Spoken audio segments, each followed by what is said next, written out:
सवाल को जिस तरह लिखा गया है उससे ऐसा मालूम होता है कि जैसे यह हमारी मुक्तेच्छा के क्षेत्र में आता है कि संसार में रहकर हम किसी से मोह लगाएं या नहीं। ऐसा नहीं है। मोह आकर्षण या किसी चीज से तादाद में बैठा लेना हमारी संरचना का ही एक हिस्सा है। जैसा हम खुद को जानते हैं, उसका आकर्षित होना या मोह लगा लेना उसके पूरे तंत्र का ही एक भाग है।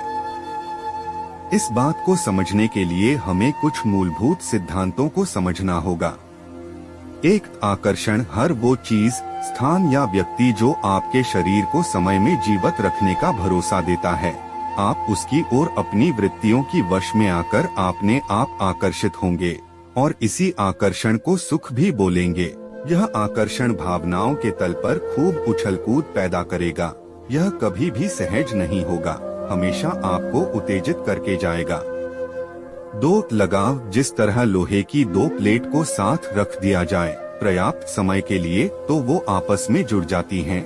उसी प्रकार यदि किसी व्यक्ति, स्थान या चीज के साथ आप बहुत समय तक साथ रहेंगे तो इसके फलस्वरूप आप मोहग्रस्त हो जाएंगे।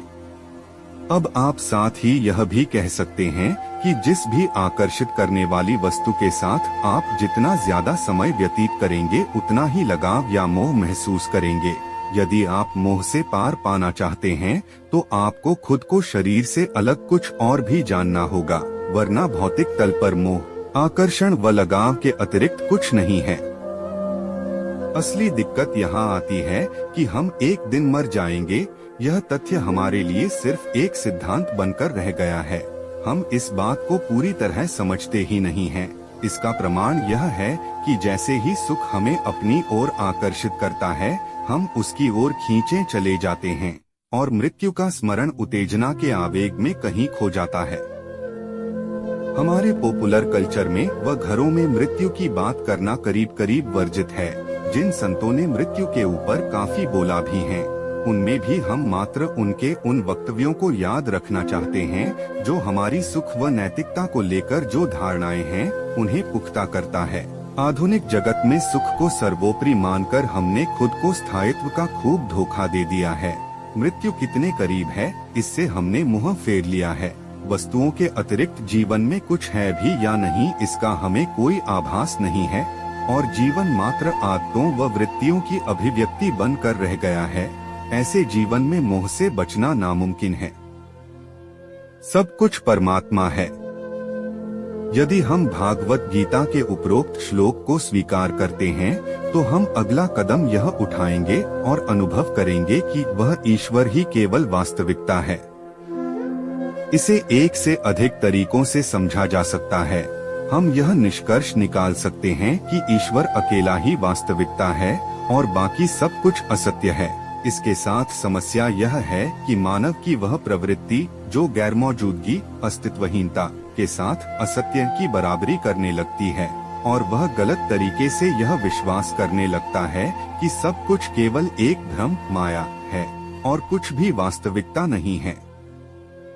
महान दार्शनिक आदि शंकराचार्य जी ने एक सटीक दृश्य द्वारा समझाया है कि एक आदमी जो मंद प्रकाश में एक रस्सी देखता है और उसे एक सांप समझ लेने की गलती कर बैठता है, यहाँ तक कि उसके पूर्ण विश्वास के कारण उसका दिमाग उसे सांप की आंखों की चमक और उसके मुंह फुंकार भी उसे मुहैया करा देता है।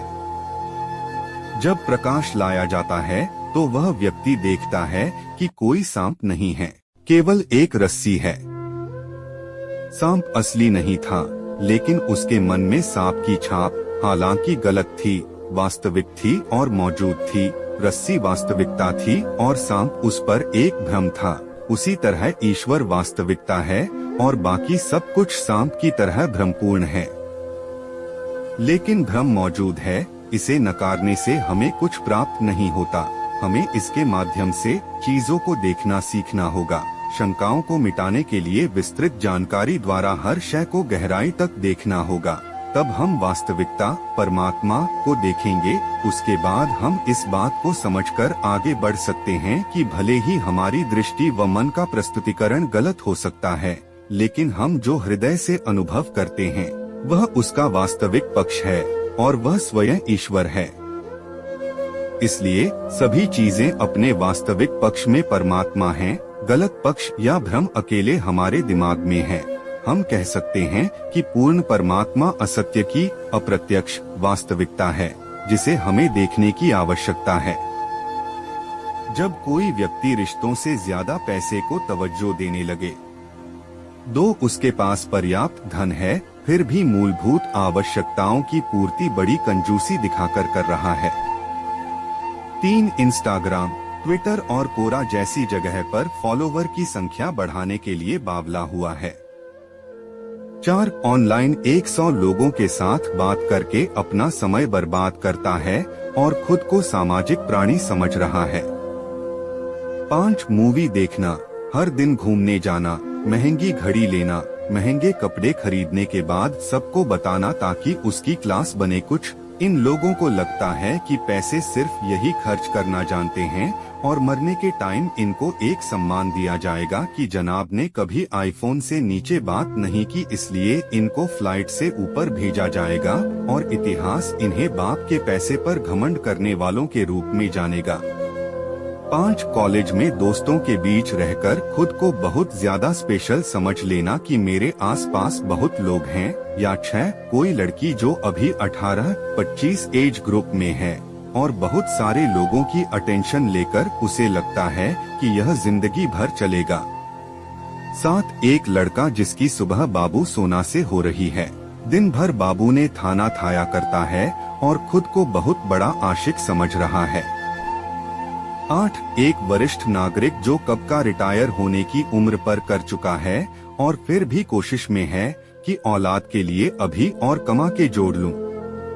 9 एक सुखी परिवार जिसे यह लगता है कि जैसे अभी सब ठीक है वैसे ही जिंदगी भर रहेगा, हमारे परिवार के किसी सदस्य को कोई परेशानी नहीं हो सकती क्योंकि हम तो अजर अमर हैं।